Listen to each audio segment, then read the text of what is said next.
Okay, hi guys. I thought I'd share with you my custom settings for the Sony a7 Mark III. Now what this is for casual shooting and for run and gun type stuff where you want to be flipping between video, slow motion, stills, and you want to be doing it in a sort of way that is as easy as possible and doesn't have you there trawling through menus loads. This is not the best way to set up this camera. This is the way that I set up the camera for myself for casual shooting. Please bear that in mind. The way you set up your camera is going to be hugely personal to yourself and how you shoot and what you want to shoot. But I find this is what I'm finding works pretty well to make things as easy as possible. You know, if you're just out and about on the beach, you want to get some casual, lovely sort of shots, and then you want to flip over to stills and get some lovely shots like that. You know, just a family and things like that. Or if you're out and you're sort of doing sort of ENG type stuff, and you just want to be flipping between stills and video and slow motion, and you want to be doing it as easily as possible. So let's just quickly talk about the custom settings in this camera, custom sort of modes and what have you.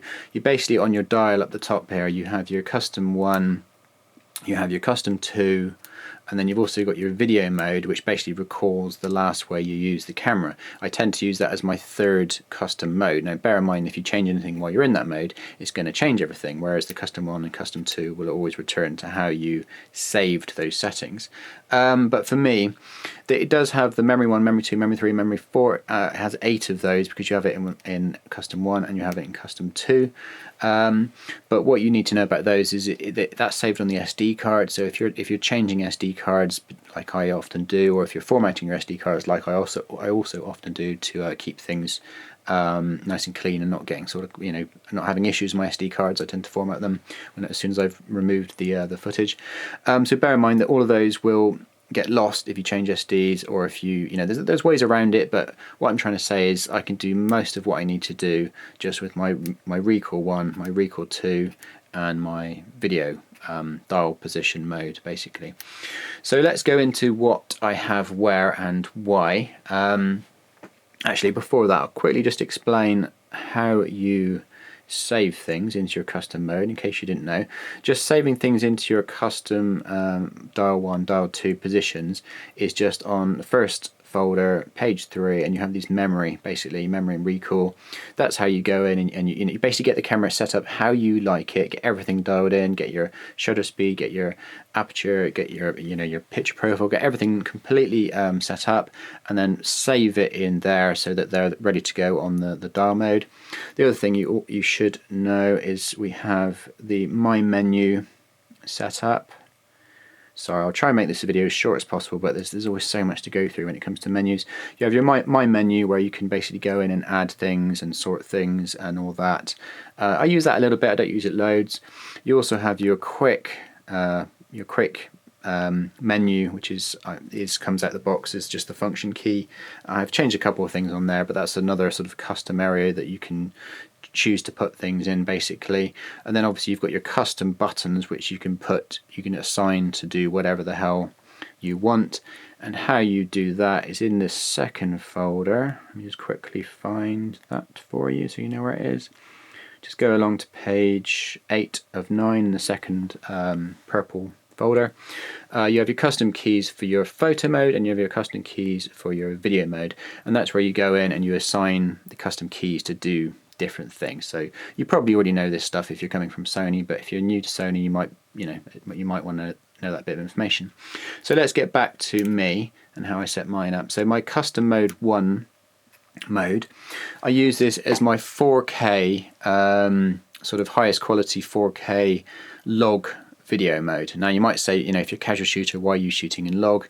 I just do. I find that the S-Log is fantastic picture profile, especially if you are shooting casually and you might be messing up your exposure slightly, you might be in a hurry. So it gives you more latitude, more dynamic range, so you've got a better chance of not cocking it up, basically, if you're in S-Log, as long as you know how to grade and tweak and color correct and all the rest of it. So, you know, like I said, this is set up for how I use it for run and gun casual shooting. So we have our XAVCS 4K.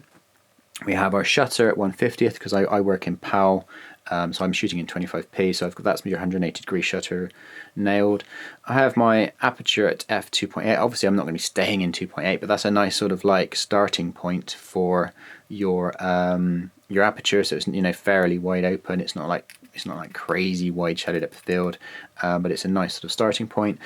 I have my exposure dial set at +2 because I'm in PP7, which is Slog 2. 2 stops over is a nice sort of general exposure value for S-Log. You're going to be wanting to dial that in a little bit, and you can quite easily do this on the dial by going up and down. So I have this in manual video mode, obviously, and the way I can then control my exposure is with an ND on the end of the lens. This is a Genius Tech Eclipse. I find that to be a really good variable ND, so I just have to nail my focus and then tweak my ND to get my exposure right. And I have my ISO and auto ISO, and I have that going between 800 and 6400, so I know that I'm going to be getting pretty clean footage in that area. It will go a bit higher and still be relatively clean, but at least I know that's going to be a nice clean area. In case you're wondering about that 800, S-Log in this camera starts at 800, so you can't go any lower, so that's why that's at the low end of the spectrum, hence why you definitely need an ND to control shooting in daylight at ISO 800 often. So let's get back to it. So auto white balance, again, this is not for professional stuff. If you're doing any sort of professional shooting, you're not going to want to be in auto white balance. You're going to be when you're using grey cards or or dialing in your white balance exactly right. But for custom stuff, I'm finding that the auto white balance works pretty well. I tend to use a lot of adapted lenses. I have some Sony lenses, but most of my lenses are adapted Canon EF, which I use on a Metabones. And for me, so that what that means in video currently is that I do a lot of manual focus, which I'm fine with because I'm pretty old school and I'm happy with manual focus. And two things I use to help me with that. First of all, I have the focus peaking turned on. Focus peaking isn't super brilliant in this camera. In any camera really, it's not super brilliant. I wouldn't recommend people to totally rely on it. But two things I use to help me. I have my custom 3-button set to APS-C punch-in, which is also handy, especially if you're using primes, just to give you a bit more reach, retaining the 4K. So I have that set up at C3, and then I have up here on custom 1, I had that set up as my focus check. So then I can zoom right in, focus on Tony Soprano's face there. As you can see, like the focus peaking, I have it turned on, but it's not actually registering on his face at all. And you can turn the sensitivity up a little bit, but it's just generally not that brilliant anyway. But it's picking it up. See the red line going down the side of the DVD box there, but it's not actually picking it up on his face even when he's in focus. This is why I tend to rely on punch-in, and the combination of the APS-C punch-in and the focus punch-in gets me a nice sort of long reach inspection of my 4K image to make sure I'm nailing focus, and I can just tap my C3 button, go back to full frame mode if I want to, and then that's ready to roll. So yeah, so the main things there to take away is the +2 on the dial for S-Log 2, PP7 mode just out of the box is the S-Log 2 profile. Auto white balance, which is fine for run and gun situation. Some people would debate that. Manual focus. So the three things I have to make sure is I have to make sure the lens is on manual focus mode, because for me, autofocus with adapted lenses isn't brilliant for video, so I don't tend to use it. Like I say, I'm fine with that. And I have to make sure my dial up here is set to +2, and then basically out the box, that is ready to roll for my 4K log capture. Now for stills, basically I have to do a couple of things. I have to dial the mode wheel around to 2, I have to put my exposure value around to 0, and I'll turn on my autofocus, because the autofocus on this camera is brilliant. So those three things done, and I'm ready to roll straight away. I'm in a neutral profile, so I've got the PP off, the picture profile off, and I'm in neutral, which I find is a lovely sort of out the box, not too saturated, not too contrasty, but enough punch so that you can just immediately share JPEGs with people over Facebook or something and it looks like a nice image. I have auto white balance again, I'm fine with that for casual stuff. I have also auto ISO, same as before, between 100 and 6400, so that would be nice clean images. I have it at the moment in center focus, but I will sometimes use flexible spot as well, because that's pretty handy to be able to tap on bits of the screen or use the joystick thingy to move my focus point around. And I have another custom thing I have my auto exposure lock set up here, sorry, I have my auto exposure lock key set to be my IAF, which I've mentioned this in a video before, but it's a really handy way to, let's get out of focus. I acquire focus with a half press, and then I tap on, and then I hold on rather, IAF, and then that will just nail my focus, even at f1.4, which is another thing I have this set up for in terms of the stills. It's in aperture priority, and I have it in f1.4. If general kind of shooting, I will always, that's for stills, I will always be in aperture priority. You know, I don't shoot sports or anything. If I was shooting sports, then maybe I'd be in shutter priority or something. And obviously if I was in time lapse, it'll all be manual anyway. But yeah, for general purpose sort of still shooting, I will be in aperture priority, and with lenses as sharp as this, I have zero problem shooting completely wide open, because it's like incredibly sharp wide open. And with the autofocus being as good as what it is, even with adapted lenses on this camera, I have no problem shooting completely wide open and knowing that I'm going to be nailing focus on my daughter's eye or whatever it is. So that's my stills. I have in extra fine JPEG and in RAW at the same time. You know, obviously 24 megapixel highest quality going.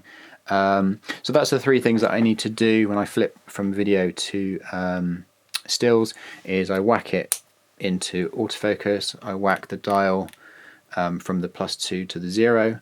Now let's go over to my slow motion. So then like I say, I use my video mode as my slow motion kind of memory recall, which, like I say, it doesn't save it, but it just remembers the last way you used it. So what I have that set up to is with the S and Q mode, the slow and quick mode in this camera, you know, it has this really crappy time-lapse functionality, and it has this, you know, lower quality slow motion quality. So what I tend to use is I use 100p. The 100p looks about as good as the 60 and some of the other frame rates, so I tend to just use 100p, and then it gives me the option to do 4x slow motion if I want. Again, I'm back in Slog 2, and so I have it in +2 exposure, shutter at 1/200th, which is 180 degrees from the 100p frame rate basically. And I have, again, same as before, same as my 4K profile, I have it in 800 to 6400 auto ISO, auto white balance, and again the hotkeys for the punch in APS-C and the punch in for the focus check are both the same, so I can nail my focus and, you know, go away recording my slow motion as quickly as possible. So that's my three custom modes basically, for slow motion, for stills, and for 4K capture as quickly as possible. Again, I've said this already, but you know, the way you set up your camera is massively personal to you and how you film. This is just what I find for me works best for run and gun, quick shooting, and, you know, minimal faff as I'm changing between one mode and another. Have a quick look at my menu as well. There's a few bits and bobs in there that I tend to use a fair amount. A lot of these are set up at custom hotkeys anyway, like the APS-C punch in and things like that. But things like monitor brightness, I will go in and bring that down for nighttime shooting so that I don't underexpose my shot just because I'm looking at a bright screen. That tends to help. Steady shot, because I use lots of primes and some of them have no electronic pass-through, I will need to go into the steady shot settings and set what focal length I'm using so that it doesn't get it wrong basically, or be over or under compensating for the focal length. And what else is in here? Yeah, just your standard record settings and zebra settings and a few other little bits and bobs that I use on a regular basis. And then, like I say, in my quick menu, I think the main thing I tend to go to is the picture profile mode. For instance, if it suddenly got quite dark and the light was really bad, I probably wouldn't shoot in S-Log. I would probably be shooting in Cine 2 or Cine 4. So that's when I go in and start you know, choosing a different picture profile fairly easy just by using the quick mode. Anyway, I think that's covered most of everything there. yeah, obviously I didn't really mention, but all the video modes I have in complete manual control because I don't like the camera controlling my shutter or aperture or anything. I basically just use NDs to sort out my exposure, but I'm quite happy to let the camera control the shutter speed when I'm in photo mode. As long as I've got a nice fast lens on there, I know it's probably going to be fast enough, so I have minimal motion blur for stills. Anyway, so there you go, guys. I hope that was useful. And hopefully you learnt something useful that you can take away and customize your own settings how you like them yourself. Obviously, you know, you don't need to use the log profiles like I do. You might prefer Cine 2 or Cine 4 or something like that just for sort of casual shooting, but for me I really like the S-Log in this camera, so I tend to use it even for casual stuff just because it gives me that big boost in dynamic range, so that if I accidentally cock up my exposure, I'm still going to be sort of have a recoverable file at the end of it. Anyway guys, there you go, just thought I'd share it. Please, you know, must remind you, this is just the way I set up my camera for casual shooting. This is not the best way to set up a camera for casual shooting. I just thought you might be able to pick up some tips and tricks from me, because I've been using this camera for quite a few weeks now and for quite a lot of different purposes, so hopefully that will tick a few boxes for yourselves and you'll be able to help you out a little bit. Anyway guys, peace out and hope that's useful. Bye.